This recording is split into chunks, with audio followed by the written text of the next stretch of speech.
Alors heureusement, le mot Dieu est dans le programme de ces journées suivi d'un point d'interrogation. Point d'interrogation qui cache plusieurs questions.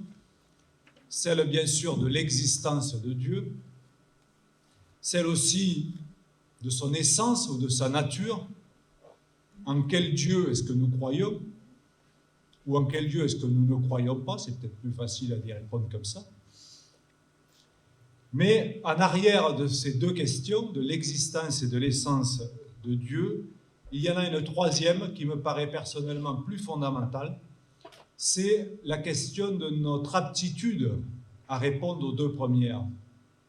C'est-à-dire la question de la connaissance ou du rapport, de la relation, on a déjà employé ce mot tout à l'heure, que nous pouvons avoir de Dieu ou avec Dieu. Et le titre de cette intervention qui m'a été suggéré par le professeur André Gounel, Dieu d'Abraham, Dieu des philosophes, j'ai accepté volontiers cette suggestion parce que justement cette alternative nous place au cœur de la question de la connaissance ou du rapport possible avec Dieu. Alors il ne vous a pas échappé que ce titre est une allusion à Pascal, et plus précisément au mémorial de Pascal, et vous savez ce petit bout de parchemin daté de 1654 que Pascal portait toujours dans la doublure de son vêtement. Et la citation complète est « Dieu d'Abraham, Dieu d'Isaac, Dieu de Jacob, nom des philosophes et des savants ». Alors je voudrais vous partager d'abord quelques indications concernant un peu le sens de cette formule chez Pascal. Et c'est à partir de ces considérations préliminaires que pourra se dégager le plan de notre propre réflexion. Il y a un fragment dans les pensées de Pascal, le fragment en 449 de l'édition La Fuma, qui me paraît expliciter le sens de l'alternative Dieu d'Abraham, Dieu des philosophes, qui est le suivant, je cite: « Je n'entreprendrai pas ici de prouver par des raisons naturelles ou l'existence de Dieu, ou la Trinité, ou l'immortalité de l'âme, ni aucune chose de cette nature, non seulement parce que je ne me sentirai pas assez fort pour trouver dans la nature de quoi convaincre des athées endurcis, mais encore parce que cette connaissance sans Jésus-Christ est inutile et stérile. » Cet extrait nous donne donc deux arguments contre le Dieu des philosophes, c'est-à-dire contre la tentative philosophique ou scientifique, c'est la même chose au XVIIe siècle, ça ne l'est plus aujourd'hui, mais ça l'était au XVIIe siècle, de démontrer l'existence de Dieu ou d'en déterminer l'essence, à partir donc des seules lumières naturelles, des lumières de la raison. Ces deux arguments donc, contre le Dieu des philosophes, contre cette tentative de prouver ou connaître Dieu philosophiquement, c'est d'une part, c'est une tentative vouée à l'échec, et de toute façon, quand bien même elle réussirait, elle serait inutile. Tentative vouée à l'échec, il y a en effet pour Pascal un doute sérieux sur la capacité de la raison à prouver l'existence de Dieu ou à connaître sa nature, ainsi qu'il le dit dans le célèbre argument du pari. Je cite là encore, « S'il y a un Dieu, il est infiniment incompréhensible, puisque n'ayant ni partie ni borne, il n'a nul rapport à nous. Nous sommes donc incapables de connaître ni ce qu'il est, son essence, ni s'il est, son existence. » Dieu est pour Pascal un Dieu caché à la raison. Et cette impuissance de la raison à connaître Dieu fait partie de la condition humaine, cette condition paradoxale qui est pour Pascal à la fois faite de grandeur et de misère.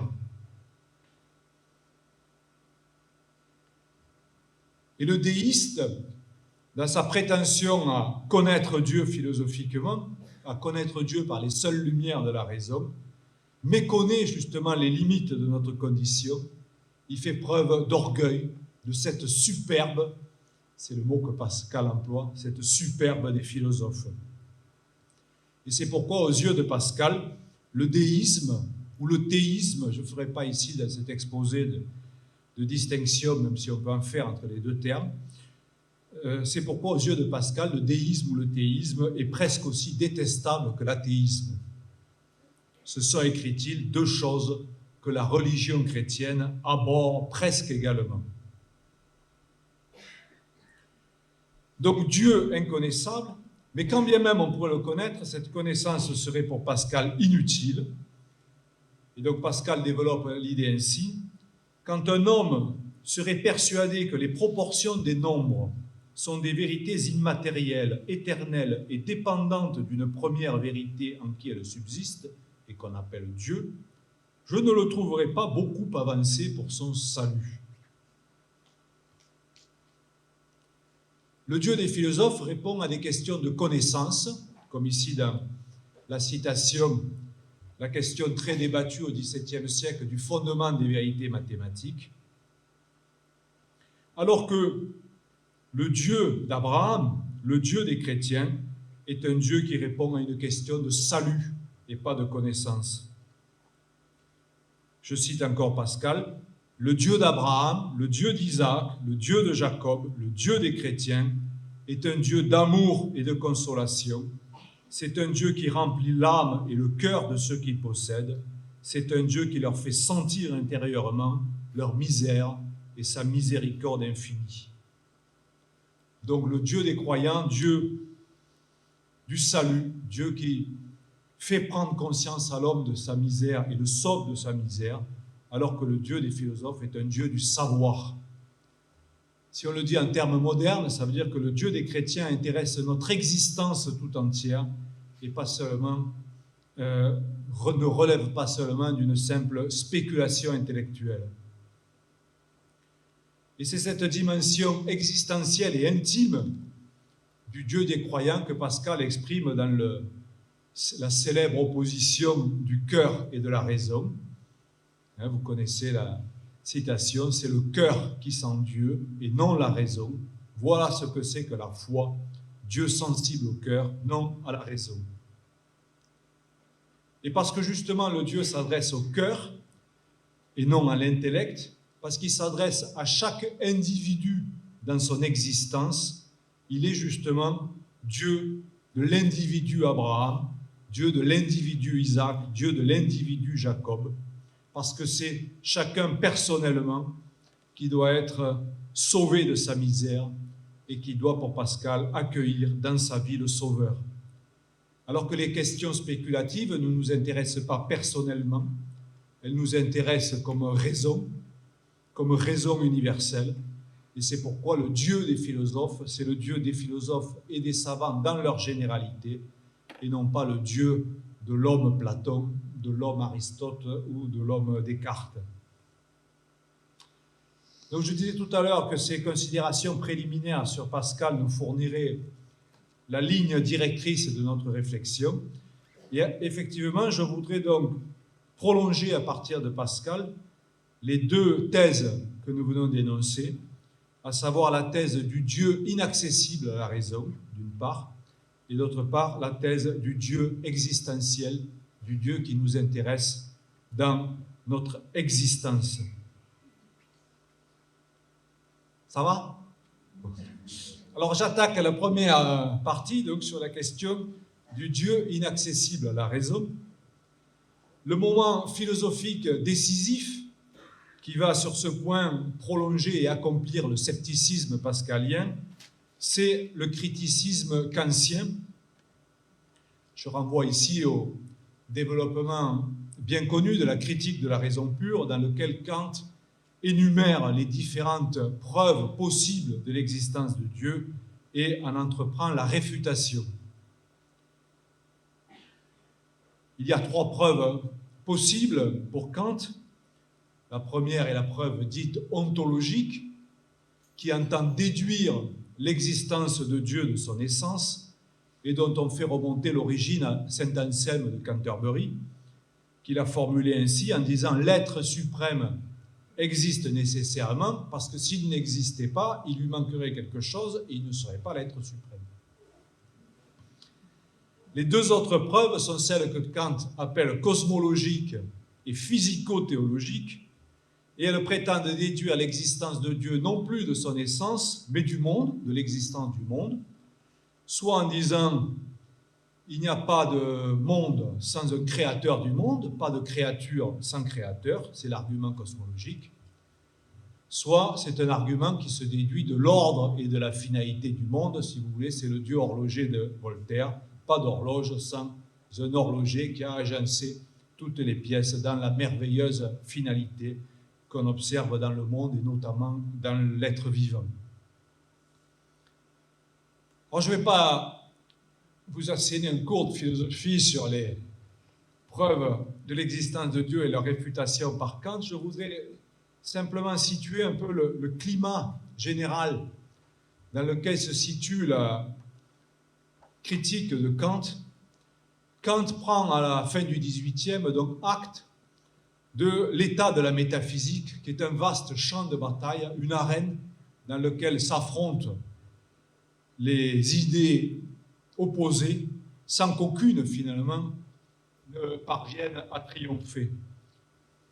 C'est un combat sans fin, une logomachie sans fin entre doctrines antagonistes et sans victoire décisive.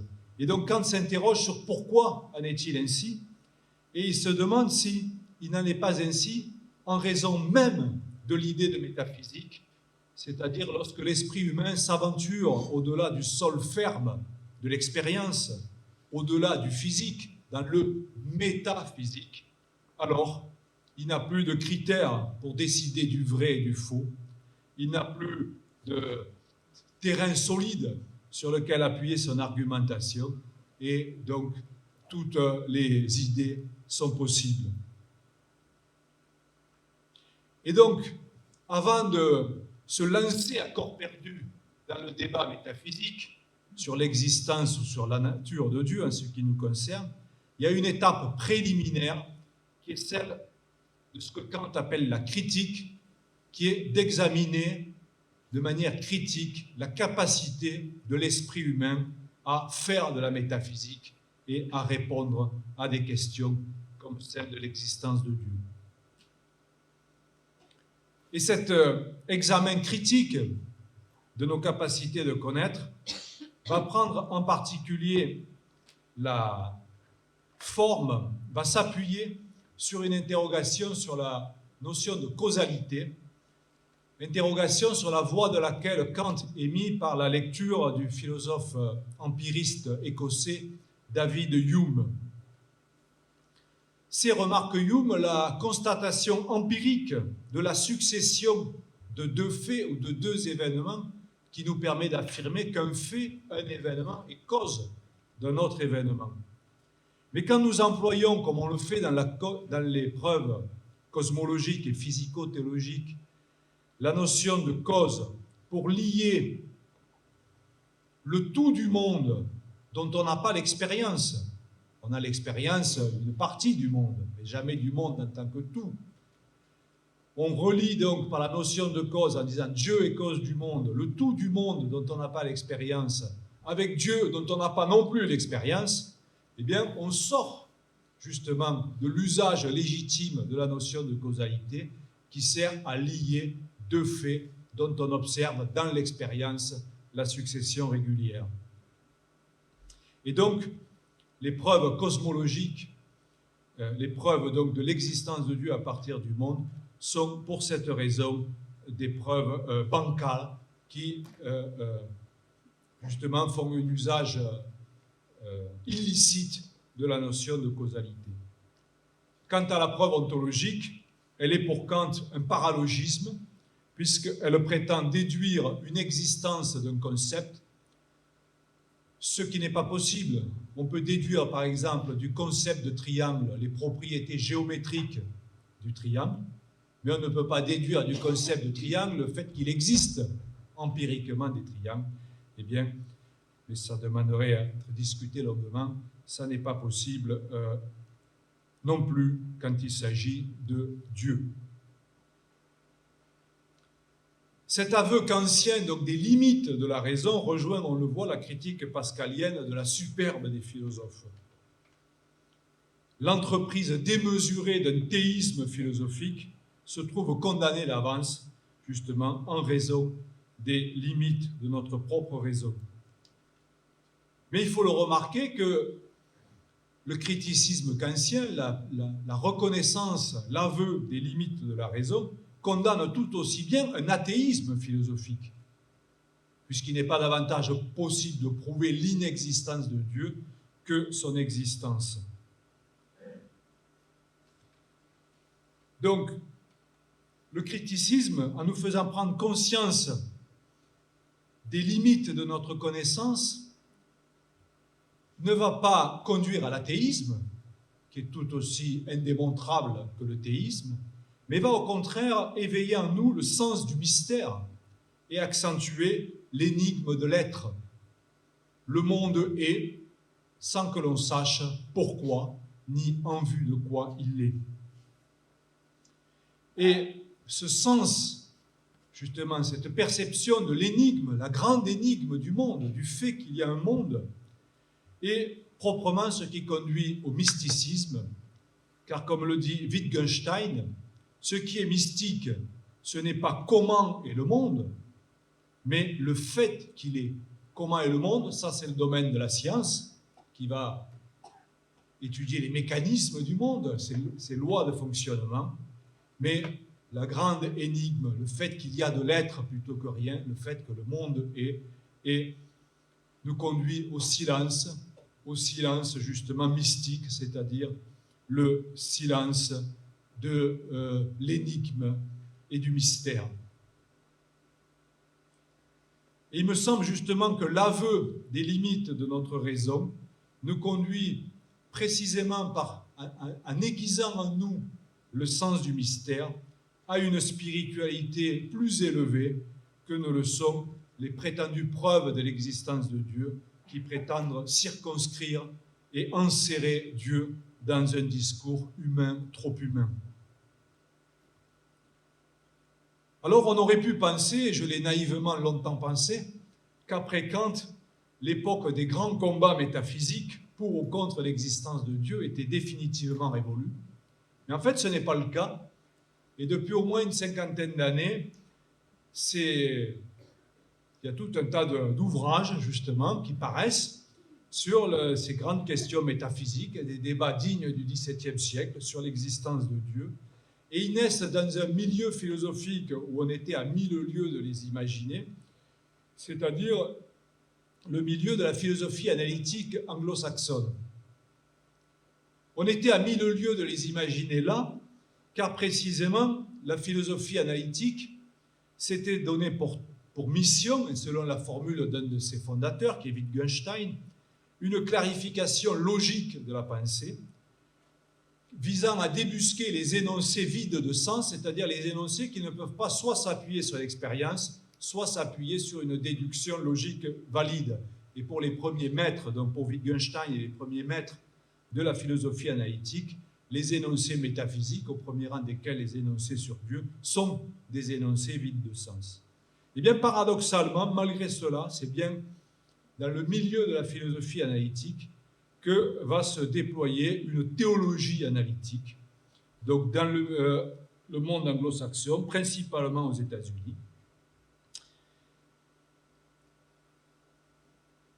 Et notamment autour de la vieille question de la théodicée, c'est-à-dire la question de la compatibilité de l'existence de Dieu avec l'existence du mal dans le monde. Donc, ces auteurs anglo-saxons ont écrit des tas de choses pour ou contre justement l'existence de Dieu et la compatibilité de l'existence de Dieu avec l'existence du mal dans le monde.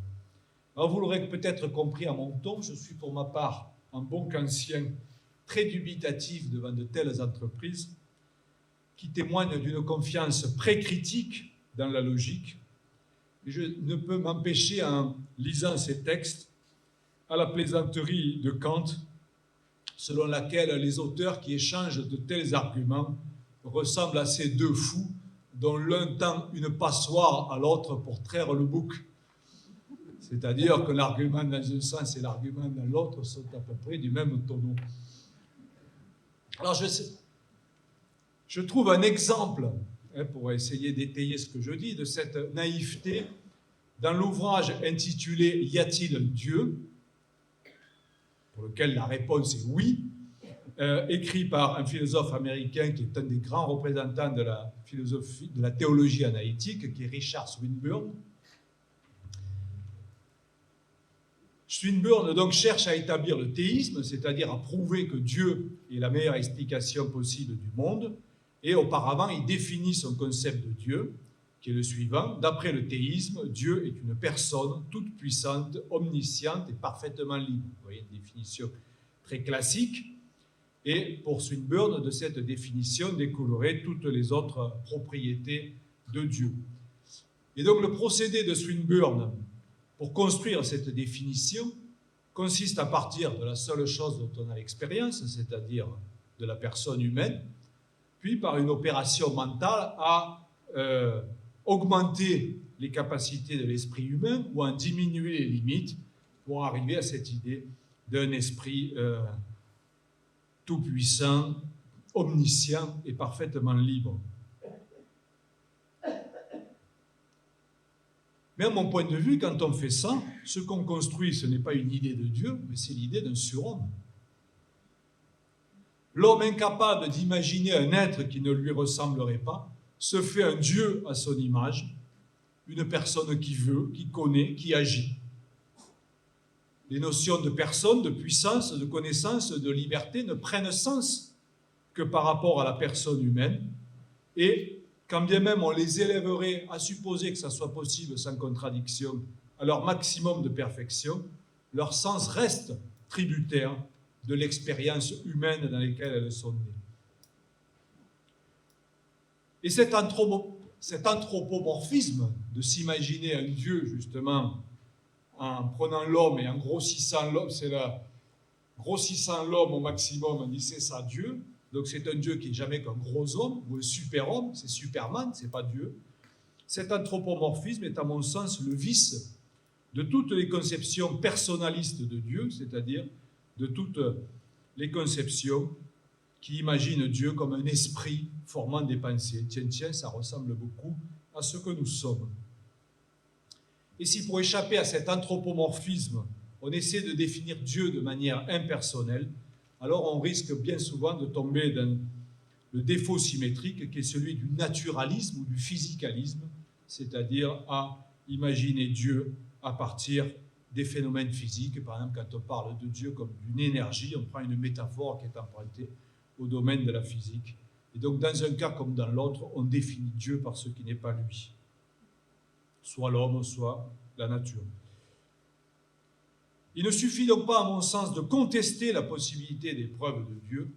C'est le mot Dieu lui-même qui a cessé de faire sens dès lors qu'on prétend énoncer des propriétés positives au sujet d'un être existant hors de notre pensée.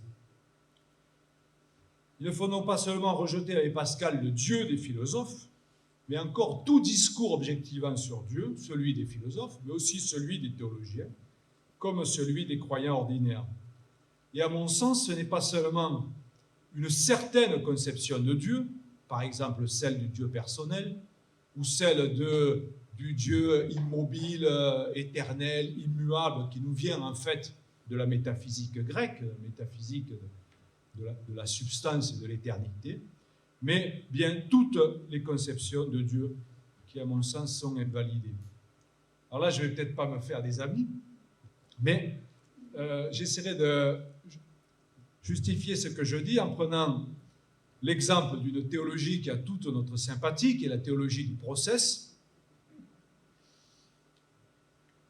Elle a toute notre sympathie parce que le process, en pensant le devenir comme le lieu d'une nouveauté permanente, liée à une capacité d'initiative des entités qui forment le monde, eh bien, elle rompt avec le Dieu immuable, impassible, omniscient et tout-puissant de la tradition, pour en faire un Dieu en relation avec le monde, un Dieu qui oriente le devenir mais sans le déterminer, et donc laisse aux créatures leur part de liberté et de créativité.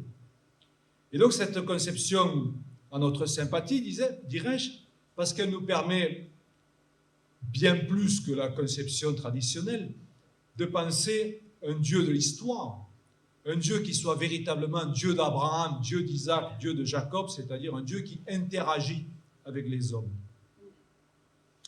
Mais malgré ce, cette conception, donc, qui à mon sens est sans doute beaucoup plus biblique que celle du théisme traditionnel, me paraît présenter les mêmes difficultés s'agissant de la capacité de notre raison à tenir un discours intelligible sur Dieu.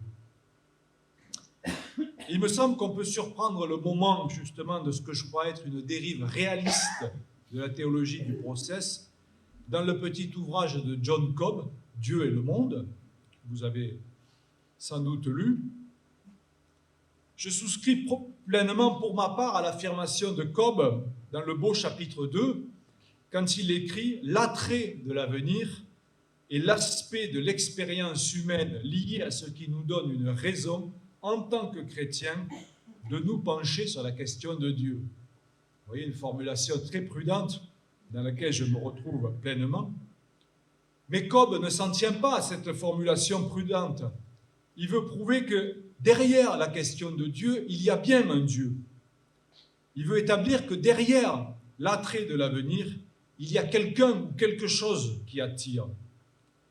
Et Cobb invoque, à l'appui donc de ce que j'appelle ce saut dans le réalisme, c'est-à-dire de passer de l'attrait de l'avenir au quelque chose ou au quelqu'un qui attire, en invoquant le principe ontologique de Whitehead, donc philosophe qui a inspiré la philosophie du process, en vertu duquel, et là je cite Cobb, « Si des possibilités non réalisées dans le monde passé ont une pertinence effective pour de nouvelles occasions d'expérience, ça c'est le vocabulaire de Whitehead, c'est par le truchement de quelque chose de réel.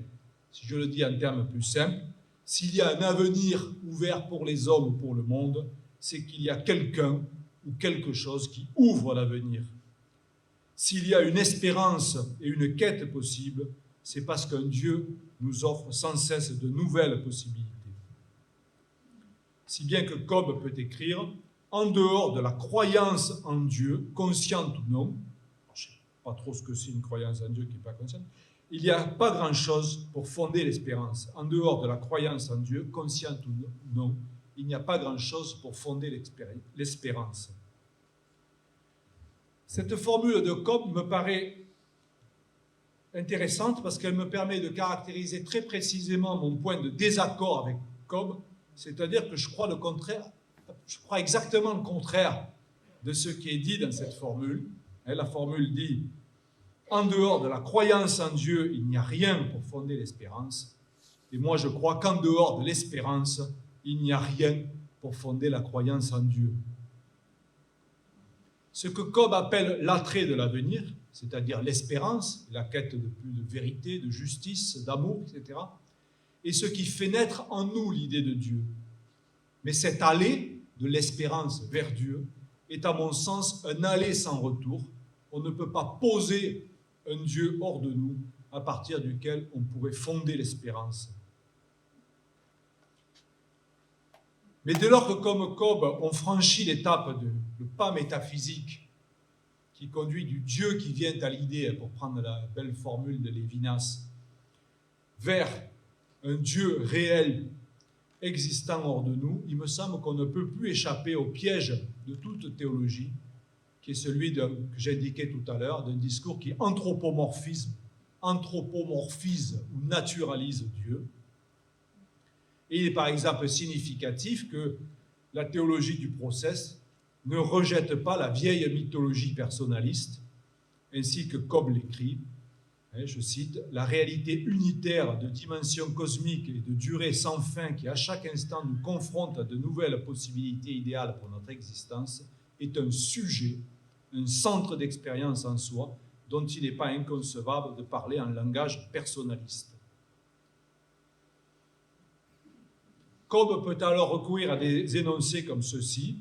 La sensibilité divine du monde est à la fois connaissance parfaite et amour parfait.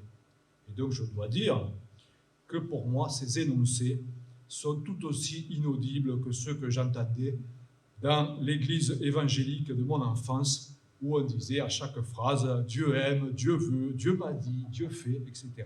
C'est-à-dire toutes ces phrases où on place Dieu en position de sujet. Ma conviction profonde, et vous l'aurez compris, qu'aucun discours sur Dieu n'est possible. Ce qui donc me met bien mal à l'aise avec le sujet de vos journées. Et que nous devons nous astreindre à une ascèse sans limite d'une théologie négative. Nous devons non seulement nous abstenir de prononcer le mot Dieu dans un sens réaliste, mais aussi nous libérer des représentations que nous attachons à ce mot. Et c'est en ce sens que j'estime que l'athéisme, ou du moins qu'un certain athéisme, est une chance pour la foi. Je dis un certain athéisme parce qu'il y a des athées qui ont une conception encore plus naïve de Dieu que les croyants les plus fondamentalistes. Mais je parle ici d'un athéisme philosophique qui justement déconstruit la notion de Dieu et nous aide à prendre conscience de la vanité de toutes nos représentations au sujet de Dieu. Ce premier fil de pensée, donc tiré à partir de la suggestion pascalienne de l'impossibilité de connaître Dieu, nous conduit, me direz-vous, à une impasse pour la foi. Comment pourrait-on encore être croyant si le mot Dieu a perdu tout sens? Si l'on ne peut connaître aucune réalité extérieure à nous que l'on pourrait désigner comme Dieu?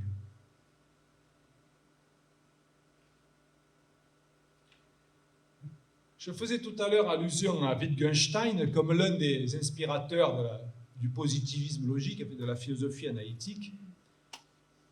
Il est l'un de ceux qui a poussé le plus loin justement l'affirmation de la vacuité des énoncés métaphysiques et théologiques. Mais du coup, sa propre évolution philosophique nous fournit une indication précieuse pour dépasser cet échec. Pour celui que les historiens de la philosophie appellent le premier Wittgenstein, donc le mot Dieu ne signifie rien, il ne désigne aucune réalité. Mais le second Wittgenstein va dire que le langage n'a pas seulement cette fonction référentielle de désigner une réalité objective. Il va au contraire explorer une autre dimension du langage, le langage comme forme de vie, comme expression d'une disposition, d'un engagement de celui qui parle. Alors, comme l'écrit un commentateur de la pensée de Wittgenstein, la croyance est une attitude existentielle et non un état mental dirigé vers un contenu propositionnel, c'est-à-dire vers un objet de pensée. Et donc l'échec de penser Dieu comme objet de connaissance ou objet de savoir laisse tout entière la question de l'attitude existentielle de la foi. Et donc vous remarquez la transition, puisque nous rencontrons ici très précisément le second fil proposé par Pascal, qui nous dit que le Dieu d'Abraham, le Dieu d'Isaac et le Dieu de Jacob ne répond pas à une question spéculative, il n'est pas un concept objet d'une pensée, mais il est quelque chose qui nous intéresse comme une question existentielle. J'en viens donc à ma deuxième partie sur le Dieu de l'existence, de l'existant, du sujet existant. Comme Kant a porté à son plus haut point de rigueur la contestation pascalienne de la possibilité d'une connaissance spéculative de Dieu, il y a un autre penseur qui a affirmé avec une force et une profondeur exceptionnelles le caractère existentiel de la foi. Ce penseur, c'est Kierkegaard. Et c'est le Kierkegaard notamment du post-scriptum aux miettes philosophiques. Kierkegaard développe tout d'abord l'idée pascalienne de l'inutilité existentielle de toute preuve objective de la religion, que ce soit de l'existence de Dieu ou que ce soit de la divinité du Christ. Preuve spéculative ou preuve historique, les gens par exemple qui essaient de démontrer la réalité historique du fait de la résurrection et de s'appuyer sur ça pour établir la divinité de Jésus. Kierkegaard, donc, comme Pascal, affirme l'inutilité de ces tentatives pour deux raisons au moins. La première, c'est qu'il y a une contradiction entre le temps de la science et le temps de l'existence. Celui qui entreprendrait de prouver Dieu spéculativement ou de prouver Jésus historique, la divinité de Jésus historiquement, celui-là donc serait dans une démarche de connaissance, dans une démarche de science, et il lui faudrait avoir lu tous les spécialistes. Et quand il sera arrivé au bout, malheureusement, la revue des études théologiques de Montpellier publie un article qui change la donne sur ce qu'on sait de Jésus ou sur la critique d'une preuve, objective de l'existence de Dieu. Et donc, le temps de la science, c'est le temps du tâtonnement, du métier remis sans arrêt, non, c'est pas comme ça qu'on dit, de l'ouvrage remis sans arrêt sur le métier, et il faut toute une vie pour atteindre une certitude qu'en réalité on n'atteint jamais, et puisque chaque avancée de la science est suivie d'une autre. Mais Kierkegaard dit, la vie, elle, n'attend pas. On peut attendre toute sa vie, par exemple, pour savoir s'il y a des extraterrestres, et mourir sans le savoir, parce qu'on s'en fout. Mais si Dieu nous intéresse existentiellement, si Dieu il engage la manière dont on est, on ne peut pas attendre d'avoir tout lu, d'avoir lu tous les philosophes et tous les théologiens et tous les exégètes en anglais et en allemand pour prendre une décision. C'est ici et maintenant que je dois me décider pour ou contre Dieu, parce que toute ma vie en dépend. Et quand bien même, et c'est la seconde raison pour laquelle, pour Kierkegaard, comme pour Pascal, les preuves de l'existence de Dieu ou de la divinité du Christ sont inutiles, quand bien même on serait parvenu par je ne sais quel miracle à une certitude, à quoi cette certitude nous servirait existentiellement? Que m'importe de prouver l'existence de Dieu ou la divinité de Jésus si ces sujets ne me concernent personnellement pas plus que l'existence des extraterrestres ou la grandeur de Jules César. Ainsi, pour Kierkegaard, l'acte de foi n'est pas la conclusion finale et en fin de compte anecdotique d'une connaissance objective. Elle est une décision du sujet. Mais vous me direz sur quoi se fonde cette décision si justement elle ne peut pas se fonder sur une connaissance, si elle ne peut pas se fonder sur un contenu objectif. Est-elle une décision arbitraire? Un pari? Je parie la thèse Dieu existe, ou Jésus est Dieu. Mais pourquoi pas parier le contraire? C'est absurde. Pourquoi choisir une option plutôt qu'une autre? Et surtout, en faisant ce pari entre deux alternatives, on resterait encore prisonnier d'une approche objective de la foi où le contenu de ce à quoi on croit est l'élément prépondérant.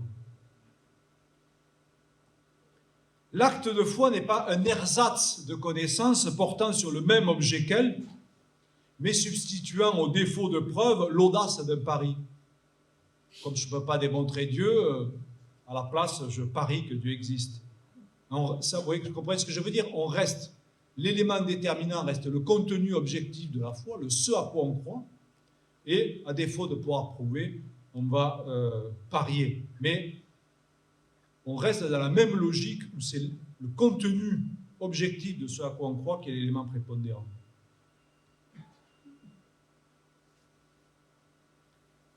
Il y a, dit Kierkegaard, deux éléments dans l'acte de foi. Le quoi, c'est le ce à quoi se rapporte la foi, son objet, donc Dieu, et l'idée qu'on s'en fait. Et il y a le comment, la manière dont, en tant que sujet existant, je me rapporte à ce contenu, les modalités de mon adhésion. Et donc, si la foi ne doit pas être un impossible et stérile appendice à la connaissance objective, je crois à l'issue d'une preuve, ou si la foi ne doit pas être le misérable substitut de la connaissance objective, je crois à défaut de preuve, alors le sens de la foi est à chercher non pas dans son quoi, dans le ce à quoi je crois, mais dans son comment, dans l'acte d'adhésion. Ce comment, c'est pour Kierkegaard la passion infinie. La foi est dit à de très nombreuses reprises dans le post-scriptum, passion infinie pour ma félicité éternelle.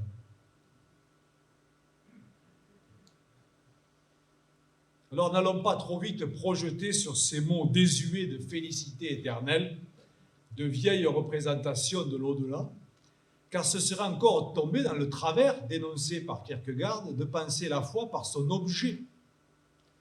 Non, c'est pas ça que Kierkegaard veut dire. Ce que Kierkegaard affirme d'abord, c'est que la foi est la subjectivité poussée à son paroxysme. C'est l'intérêt infini que le sujet, alors non pas le sujet général et abstrait des philosophes, non, l'individu singulier que je suis, Abraham, Jacob, Isaac, moi, Didier, Michel, c'est la passion infinie que le sujet prend à lui-même, à son propre salut, à son propre bonheur. Et le grand scandale de l'incroyance est à contrario le fait que bien souvent, et y compris sous les apparences de la religiosité, nous nous désintéressons de nous-mêmes. Kierkegaard se tient ici au plus près du thème pascalien du divertissement. Nous négligeons ce qui est important, faire de notre vie quelque chose qui a du sens pour nous divertir dans ce qui est accessoire. Et la connaissance objective, fût-elle, je suis désolé pour les théologiens parmi nous, fût-elle la connaissance théologique de Dieu ou la connaissance exégétique de la Bible, fait aux yeux de Kierkegaard partie des divertissements. La théologie spéculative et l'exégèse sont des divertissements. Car pour autant qu'il s'adonne à une connaissance objective, l'individu, le théologien ou l'exégète, s'oublie comme personne singulière pour devenir le fantomatique sujet anonyme d'un savoir général. Il traite la question brûlante de Dieu avec l'indifférence que l'on a vis-à-vis d'une idée quelconque, et non comme une question où il y va de notre existence tout entière.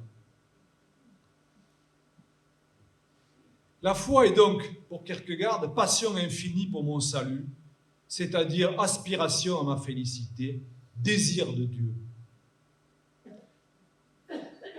Où, demande Kierkegaard, y a-t-il plus de vérité du côté de celui qui, de façon purement objective, cherche le vrai Dieu et la vérité que donne par voie d'approximation la notion de Dieu, ou du côté de celui qui a le souci infini de se rapporter vraiment à Dieu avec l'infinie passion de son besoin? La réponse ne fait aucun doute pour quiconque n'a pas l'esprit complètement faussé par la science. D'un côté donc, vous le voyez, la vérité objective, la vérité des discours que l'on peut tenir sur Dieu ou sur Jésus, ou sur vérité qui ne s'atteint au mieux que par des approximations, des tâtonnements, les lents progrès de la connaissance, mais plus vraisemblablement vérité à jamais inaccessible.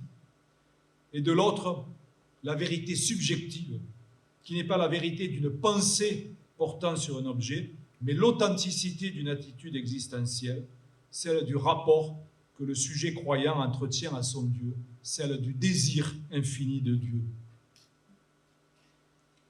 D'un côté, donc, le Dieu objectif des philosophes et tout aussi bien des théologiens et des exégètes, de l'autre, le Dieu subjectif d'Abraham, d'Isaac, de Jacob. Alors certes, Kierkegaard n'abandonne pas complètement le pôle objectif de la foi, son quoi, qui met seulement au second plan par rapport à son pôle subjectif, à son comment. Il donne en effet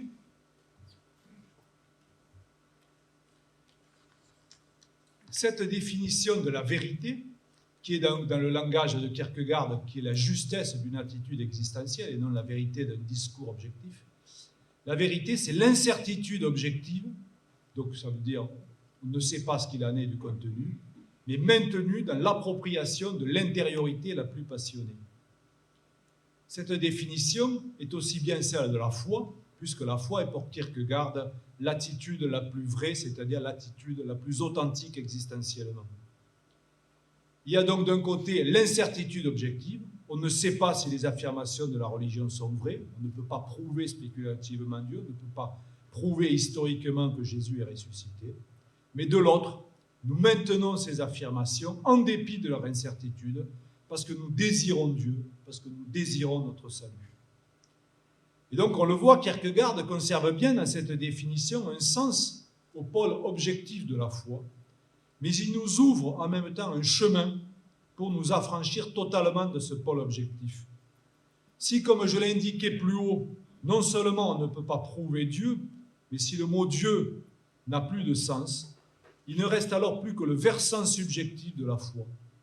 De Dieu, si vous voulez, pour le dire simplement, il ne reste que le désir de Dieu. Quand le psalmiste s'écrie « Mon Dieu, j'ai soif de ta présence », il ne faut pas croire qu'il y a d'abord un Dieu que l'on pense, puis une soif qui se rapporte à cet objet de pensée. Non, le mot Dieu ne prend sens que par la soif du croyant. Dieu est ce dont il est question quand il y a soif. Dieu est l'inconnu qui est recherché dans la quête infinie du désir. Au demeurant, s'il n'a peut-être pas accompli ce pas où je cherche à l'amener, d'abandonner complètement le pôle objectif de la foi, il me semble que Kierkegaard est néanmoins tout près de le franchir quand il écrit, je cite, « La passion de l'infini est le décisif et non son contenu, car elle est son propre contenu. » Je redis, c'est un peu difficile. « La passion de l'infini est le décisif et non son contenu, car elle est son propre contenu. » Comme j'explique, ce qui est décisif dans la foi, ce n'est pas son contenu, Dieu comme objet de pensée, mais la passion infinie avec laquelle je me rapporte à ce contenu, c'est-à-dire mon désir de Dieu. Pourquoi ? Parce que l'objet de la foi et le mouvement du sujet vers cet objet ne font qu'un. Le contenu de ce à quoi je crois est identique à l'acte de croire. Je veux dire que le Dieu auquel je crois ne se révèle que dans la passion de croire. Le Dieu auquel je crois ne se révèle que dans le désir infini de Dieu. Dieu est l'infini de la passion. Il est l'infini vers lequel tend la passion, mais il est aussi sur un mode actif l'infini qui tend la passion. L'expression passion de l'infini peut se prendre en deux sens, selon que le génitif est, comme disent les grammairiens, objectif ou subjectif. C'est la passion de l'infini, la passion pour l'infini. Mais c'est aussi la passion par l'infini. C'est l'infini qui me fait pâtir. C'est l'infini me travaillant au-dedans de moi-même. Au plus intime de moi-même, je découvre l'infini qui m'habite, qui m'appelle, qui suscite à l'infini mon désir. Et par cette habitation, cet appel, cette soif, me constitue dans mon intériorité et ma personnalité et ma singularité la plus véritable. La foi est pour Kierkegaard cette épreuve intérieure de l'infini, cette passion pour l'infini et cette passion par l'infini, et non l'intellection d'une idée ou l'adhésion à un point quelconque de doctrine. Et il faut noter ici que le passage opéré du génitif objectif, la passion pour l'infini, au génitif subjectif, l'infini qui me fait pâtir, n'est pas comme tout à l'heure avec Cobb un saut dans le réalisme, c'est-à-dire l'affirmation d'un infini réel qui serait la cause de mon désir d'infini. Il n'est que la description phénoménologique de la passion. Être passionné, c'est faire l'épreuve d'une passivité, c'est pâtir, c'est souffrir, c'est être saisi, travaillé, appelé par quelque chose que je n'ai pas choisi, quelque chose qui vient m'inquiéter, qui vient même me troubler, qui vient troubler le confort dans lequel j'aimerais bien rester. Et c'est sur ce mode, justement, de la passion que Dieu se révèle pour Kierkegaard.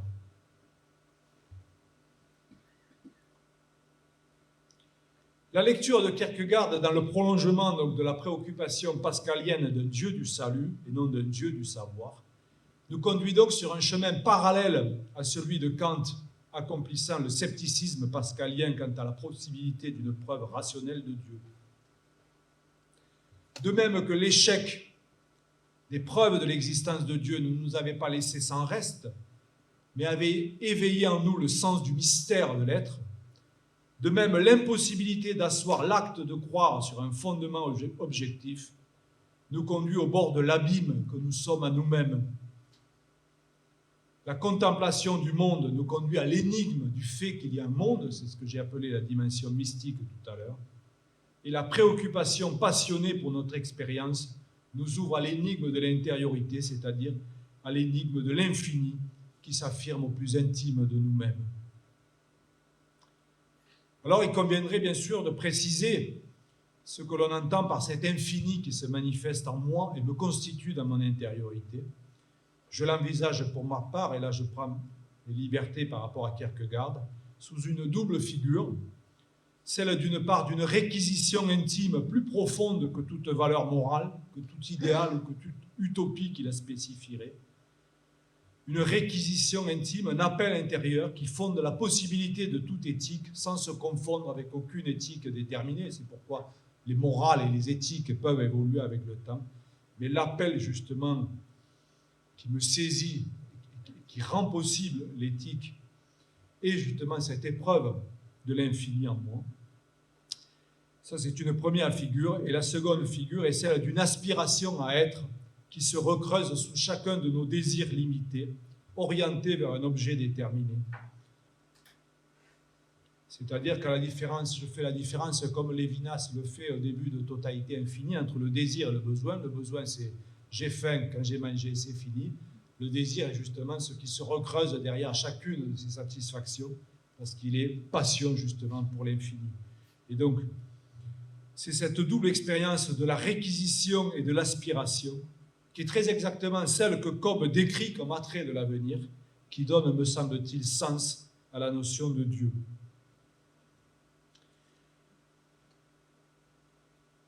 Le renversement que nous venons d'opérer, donc du contenu objectif de la croyance vers l'acte subjectif de croire, trouvera l'un de ses aboutissements dans le programme tracé par Bultmann de la démythologisation de la prédication chrétienne.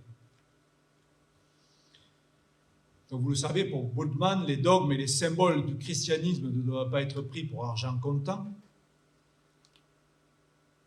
Ils ne valent pas comme vérité sur Dieu ou sur le monde, mais empruntent aux mythologies disponibles dans la culture ambiante le langage nécessaire pour nommer une expérience existentielle. C'est quelque chose qui est très proche, justement, de l'existentialisme.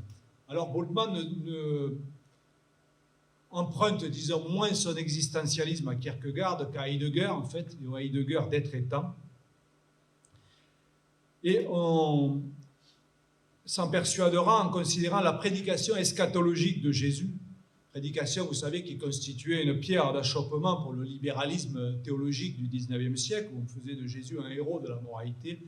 Et donc ça faisait un peu désordre, ce héros de la moralité qui annonçait la venue du royaume de Dieu et la fin des temps.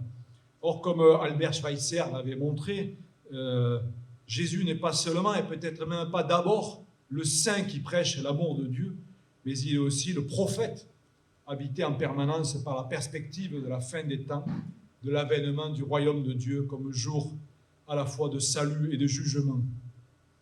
Eh bien, Bultmann se propose d'éclairer le sens de cette dérangeante prédication eschatologique de Jésus à partir de l'analyse existentialiste de Heidegger de l'être pour la mort. Ma mort n'est pas un événement quelconque de mon futur, elle est l'horizon de mon présent. Elle est l'événement certain quant à sa réalisation, mais inconnaissable quant au moment de sa venue, qui pèse sur mon présent, qui lui donne sa consistance, son sérieux, son urgence, qui me contraint ici et maintenant de sortir de l'anonymat du homme pour me décider personnellement, pour décider ici et maintenant de ce que je veux faire de ma vie. Or, ce que dit Heidegger justement de la mort, eh bien, Bultmann va le transcrire à propos du royaume de Dieu. La venue certaine et inconnaissable du royaume crée chez celui qui la prend au sérieux un sentiment d'urgence et transforme chaque instant de l'existence en l'heure décisive d'un choix. Donc, c'est reconduction ici, justement, à la dimension existentielle.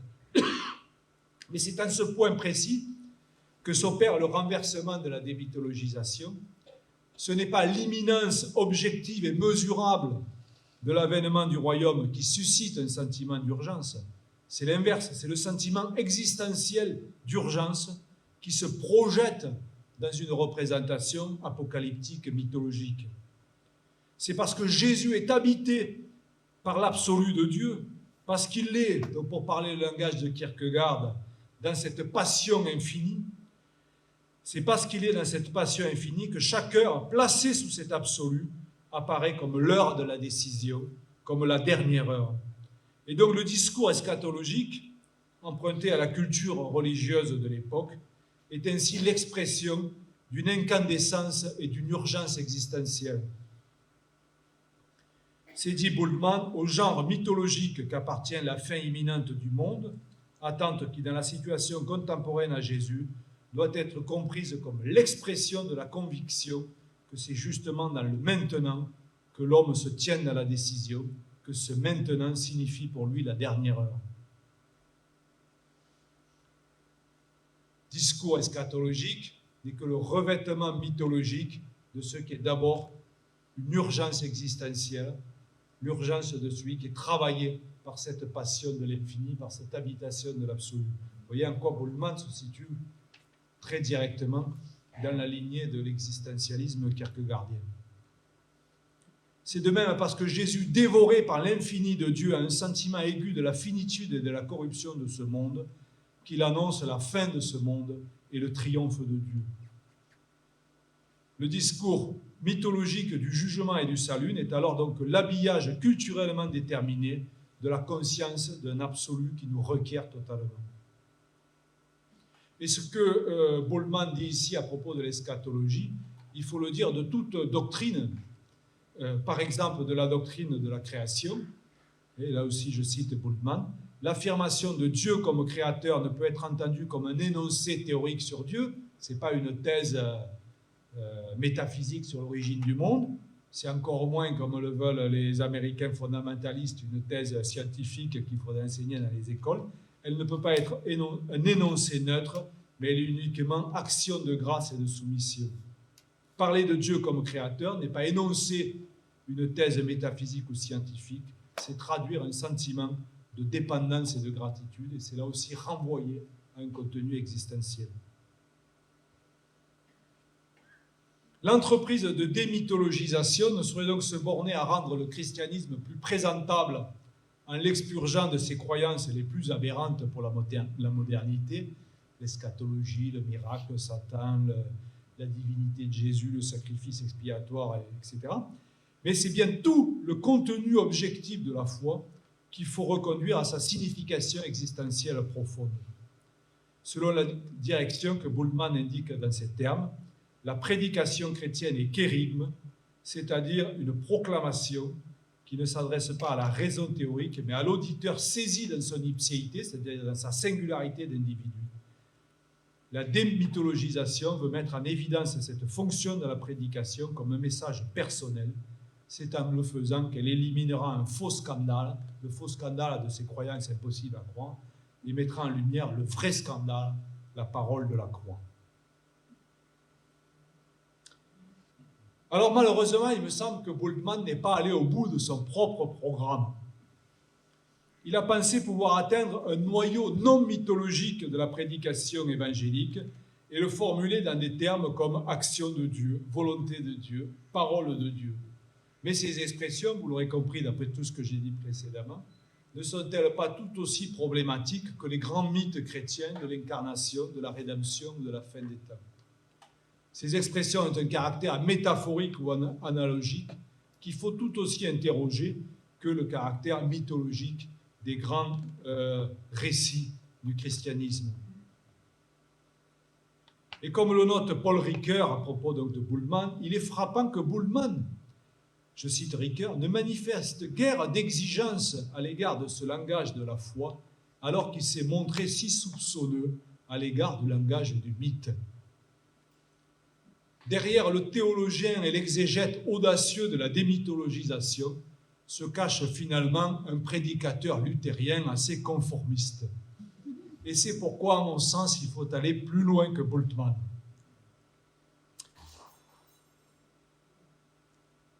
Alors je m'arrête un instant à présent pour dresser le bilan de notre réflexion en tirant les deux fils impliqués par la critique pascalienne du Dieu des philosophes, c'est-à-dire donc du Dieu compris comme objet d'une connaissance. Nous avons conclu, que les énoncés sur Dieu n'ont aucune valeur référentielle, mais ne prennent sens que par rapport à nous-mêmes. Il s'ensuit que nous devons dépasser la critique du Dieu traditionnel du théisme, tel que l'opère par exemple la théologie du process, pour déconstruire toute conception de Dieu. Et nous devons de même dépasser la démythologisation opérée par Bultmann pour reconnaître le caractère symbolique ou analogique et donc inadéquat de tout énoncé sur Dieu.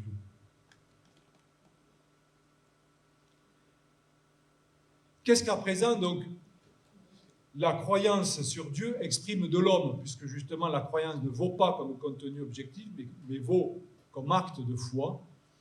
Qu'est-ce qu'elle exprime sur l'homme? Eh bien, si nous rassemblons les éléments que nous avons glanés au cours de notre réflexion, nous dirons d'abord qu'elle exprime notre situation dans le monde, l'étonnement devant le fait mystérieux de notre existence et de l'existence du monde en général, dont nous ne connaissons ni l'origine ni la fin, sentiment de dépendance vis-à-vis de la nature, de qui nous tenons notre être et qui peut nous anéantir. Et à côté de cet infini extérieur, donc l'infini du mystère du monde et du mystère de notre propre origine, nous avons rencontré un infini intérieur, donc sous la double forme que j'indiquais tout à l'heure, celle d'une réquisition, d'un appel illimité qui fonde la possibilité de toute obligation morale, et celle d'une aspiration qu'aucun bien défini ne parvient à satisfaire. Arrivé à ce stade, nous pouvons faire nôtre cette suggestion de Wittgenstein, que je retrouve de moment en moment, qui nous dit « Une foi religieuse pourrait n'être qu'une sorte de décision passionnée en faveur d'un système de référence. » Vous retrouvez les deux éléments qu'on a indiqués. La décision passionnée, c'est l'élément existentiel de la foi. Et le système de référence, eh bien, c'est le langage culturel donné, d'une époque donnée, qui va servir de vêtement et d'expression, justement, à cette décision passionnée. Du côté objectif, la foi est donc un système de référence, un ensemble cohérent de signes et de symboles empruntés à une culture donnée. Elle est, pour parler le langage de Wittgenstein, un jeu de langage. Être chrétien, en somme, c'est parler la langue chrétienne, parfois le patois de Canaan. Du côté subjectif, elle est une décision passionnée, la passion infinie selon Kierkegaard. Cette formulation fait cependant immédiatement surgir une nouvelle question. Car si le système de référence de notre croyance religieuse est emprunté à une culture donnée, il est frappé de contingences. Je suis chrétien, le plus souvent parce que je suis né dans une famille chrétienne. Et même si je me suis converti, ce n'est pas un hasard aussi, c'est-à-dire le hasard d'une rencontre qui a fait que j'ai adopté le christianisme, la foi chrétienne. La confession du croyant n'est donc jamais inaugurale. Elle est réponse à une parole qui la précède, reçue des autres, héritée, transmise de génération en génération. Or, nous ne pouvons pas nous contenter de reproduire cet héritage, ce langage, purement et simplement. Si nous sommes nés chrétiens, il nous appartient de choisir de le rester ou pas, de choisir la manière dont on le reste, de déterminer dans ce que nous avons reçu, ce que nous allons conserver, ce que nous allons éliminer. Nous avons un droit et même un devoir d'inventaire. Et donc cette exigence nous conduit à nous poser deux questions. C'est pourquoi recourir à un système de référence plutôt qu'un autre? C'est-à-dire justement, si la foi s'exprime toujours dans une culture héritée et transmise, est-ce qu'il n'y aurait pas un moyen d'exprimer la foi sans ça? Une foi qui s'exprimerait justement sans le revêtement culturel d'une époque. Et si ça n'est pas possible, la question qui se pose, c'est pourquoi l'exprimer dans ce langage-là, le langage chrétien, protestant libéral, plutôt qu'un autre. Alors il me semble que sur le premier point, l'idée d'une expression de la foi qui n'emprunterait rien à un héritage historique et à des formulations d'une culture donnée, une sorte de foi pure, entièrement démythologisée. Il me semble que cette prétention donc de dire l'expérience sans recourir à un système de référence repose sur une forme de naïveté, car il n'y a pas d'expérience pure du monde et de soi, sur laquelle la philosophie viendrait simplement réfléchir et poser son langage propre neutre. Toute expérience se vit et se pense déjà dans des mots, ceux du langage ordinaire comme ceux des croyances héritées. Les croyances que nous avons reçues ne sont pas juste une mince pellicule qui se situe sur notre existence. Elles structurent la manière dont nous vivons cette existence, la manière dont nous ressentons ce que nous ressentons, la manière dont nous jugeons ce que nous jugeons. En conséquence, tout discours philosophique ou tout discours de foi, finalement, présuppose toujours déjà un langage qui l'a précédé. C'est comme Obélix, on est tombé dans la marmite du langage, et donc on est tombé dans un héritage culturel dont on ne peut pas faire abstraction. La philosophie elle-même se meut toujours dans l'élément du langage et son effort de conceptualisation et de clarification opère toujours à partir de paroles reçues. Il y a ce qu'on pourrait appeler, employant un mot un peu technique, une condition herméneutique de la philosophie qui, n'ayant pas affaire à une expérience silencieuse, pure, est nécessairement interprétation et réflexion des discours existants dans lesquels se dit cette expérience. Et si on regarde l'histoire de la philosophie, on s'aperçoit que, justement, toute l'histoire de la philosophie est tributaire de ces discours non philosophiques qui la précèdent. Pensez à l'importance du mythe chez Platon, ou pensez justement à toute la philosophie occidentale, disons, à partir de la fin de l'Antiquité, est complètement résultante de la rencontre entre Athènes et Jérusalem. C'était la grande rencontre entre la pensée chrétienne et la pensée grecque. Et donc, c'est bien toujours à partir d'un langage non philosophique que s'élabore la philosophie. Le système de référence du discours religieux n'est non pas un langage arbitrairement plaqué sur une expérience qui serait claire par elle-même. Et donc, on ne peut pas enlever ce langage comme une veste qu'on mettrait au porte-manteau en rentrant dans la salle de philosophie. Et donc, le système de référence est un réservoir de sens qui, au cours d'un processus d'interprétation et de réflexion, contribue à éclairer et par là même à façonner cette expérience. Et donc, le langage religieux que nous avons reçu, langage qui est de part en part mythologique et métaphorique, n'est pas à rejeter pour autant justement qu'il est le terreau qui va nourrir un travail d'interprétation et un travail de réflexion.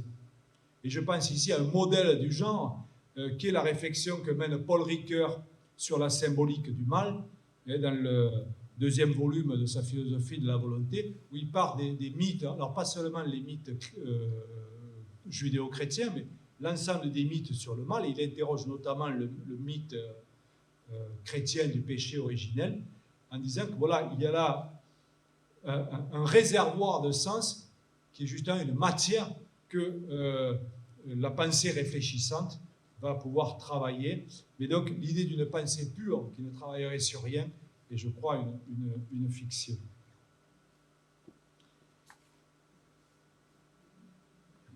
La fidélité à un système de référence se justifie alors par la capacité de ce système de référence, donc pour nous la Bible, à alimenter une réflexion féconde qui éclaire nos existences. Donc l'héritage, il est dans une dynamique justement d'interprétation et de réinterprétation toujours ouverte, et c'est en cela que je comprends le liberté de Évangile et liberté. Il y a plus, il me semble que nous recevons de la tradition, donc pour nous occidentaux, de la Bible, et particulièrement des paroles de Jésus, non seulement des paroles qui ont un pouvoir, à travers justement le travail de réflexion, d'éclairer notre existence, mais encore des paroles qui ont le pouvoir d'agir sur nous, des paroles qui nous atteignent au cœur de nous-mêmes, qui nous brisent, nous réveillent, nous redressent, qui nous élèvent au sens de la grandeur selon les deux infinis extérieurs et intérieurs dont je parlais plus haut. Des paroles aussi qui sont des paroles de pardon, de consolation, d'encouragement, sans lesquelles l'infini extérieur, celui du monde, et l'infini intérieur, celui de l'éthique, nous écraserait. Jetés dans un monde dont nous ne connaissons ni l'origine ni la fin, dépendant d'une nature qui échappe à notre pouvoir et à notre savoir, désespérés par nos fautes qui rendent inaccessible l'idéal qui nous appelle, en quête d'un bonheur qui sans cesse nous échappe, nous serions désespérés si, en même temps que l'épreuve de cet infini, nous ne recevions justement des paroles de consolation et de pardon. Alors cette épreuve d'une parole agissante, reçue des Écritures, est sans doute rare, jamais acquise d'avance. Il arrive parfois qu'on les reçoive au temple, mais ce n'est pas toujours le cas, pas souvent même. Nous pouvons aussi les recevoir ailleurs, peut-être plus souvent, notamment dans l'art, dans les arts de la parole, mais aussi dans des formes d'expression non verbales, comme la musique ou la peinture. Et pour ma part, j'y suis particulièrement sensible au cinéma, et je vous fais la confidence que je travaille actuellement avec mon fils Nathanaël, un projet d'ouvrage dont le titre sera le 7e évangile, sur l'évangile au cinéma, sur la manière dont justement la parole tranchante et créatrice de l'évangile, cette parole agissante qui vient nous frapper au cœur de nous-mêmes, se fait entendre dans des films dont le sujet n'est pas nécessairement religieux. Mais serais-je capable justement d'entendre cette parole si je ne l'avais pas d'abord reçue dans la tradition religieuse? Et donc ce sont de telles paroles à la fois éclairantes et agissantes qui, me semble-t-il, permettent de garder un sens métaphorique à la notion de parole de Dieu. Évidemment, vous l'aurez compris, l'expression parole de Dieu ne signifie rien à la lettre. Pour nous qui contestons la possibilité de tout énoncer sur Dieu et cherchons à nous libérer du prestige envoûtant de la métaphore. Mais si l'expression parole de Dieu ne signifie plus rien, en revanche, le mot Dieu peut prendre sens à travers des paroles de vie, des paroles qui nous redressent. Dieu est le nom crypté, l'abréviation commode pour ceux qui nous atteignent dans ces paroles. J'en viens à ma conclusion. Je ne sais pas comment on en est par rapport au temps, Michel. J'ai explosé la durée. J'ai le temps de conclure. 2 minutes.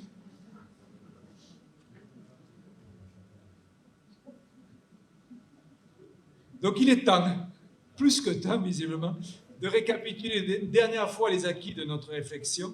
Si l'on entend comme Pascal par Dieu des philosophes un Dieu accessible à la connaissance rationnelle, un tel Dieu est à mon sens chimérique. Je ne crois pas, en dépit des tentatives d'arrière-garde de certains courants de la pensée contemporaine, que la raison puisse prouver l'existence de Dieu ni déterminer son essence. Mais ce qui est vrai de la connaissance philosophique de Dieu l'est tout aussi de tout discours sur Dieu. Le Dieu des théologiens est à cet égard logé à la même enseigne que le Dieu des philosophes, car Dieu ne peut revêtir aucun sens référentiel et objectif intelligible. Dès qu'on parle de Dieu, ce n'est pas de Dieu dont on parle, mais d'une image idéalisée de l'homme. De Dieu, nous ne savons rien, sinon qu'on ne peut rien en savoir. Il ne reste que le silence, non pas le silence du néant, mais le silence du mystère.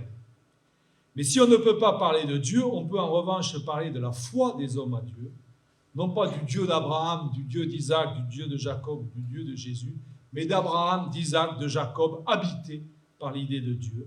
C'est cette foi donc que nous avons caractérisée avec Kierkegaard comme rapport infini avec l'infini, comme désir de l'infini, comme inhabitation en moi d'un infini qui nous travaille. C'est donc à partir de cette expérience intérieure que le mot Dieu peut prendre un sens pour nous non référentiel.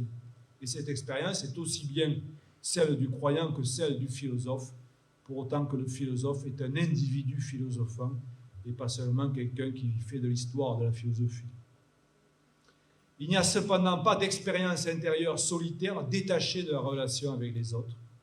Ce que je suis au plus intime de moi-même, je le suis avec et par les autres. Dans ces conditions, c'est par la rencontre d'Abraham, d'Isaac, de Jacob, de Jésus, d'un tel et un tel, c'est-à-dire des hommes et des femmes travaillés par la passion de l'infini, que peut se construire ma propre vie spirituelle. Et c'est plus particulièrement par ces paroles éclairantes et agissantes, toujours prononcées par des hommes, et des paroles qui m'atteignent justement au cœur de nous-mêmes, que je peux donner un sens justement au mot Dieu. Il nous faut donc apprendre, et ce sera ma conclusion, à vivre et à dire notre foi dans une ascèse du langage, attentif à ne pas prononcer le nom de Dieu en vain. C'est ce que j'ai pour ma part essayé de faire, donc à partir d'une relecture du Notre Père dernièrement et de la liturgie de culte. Mais c'est un chemin qu'il appartient à chacun d'inventer pour lui-même. Car comme le dit Kierkegaard, l'évolution de la subjectivité religieuse, c'est-à-dire le cheminement spirituel, a cette remarquable propriété que la voie s'ouvre devant l'individu et se referme derrière lui. Il n'y a qu'une voie individuelle. Merci.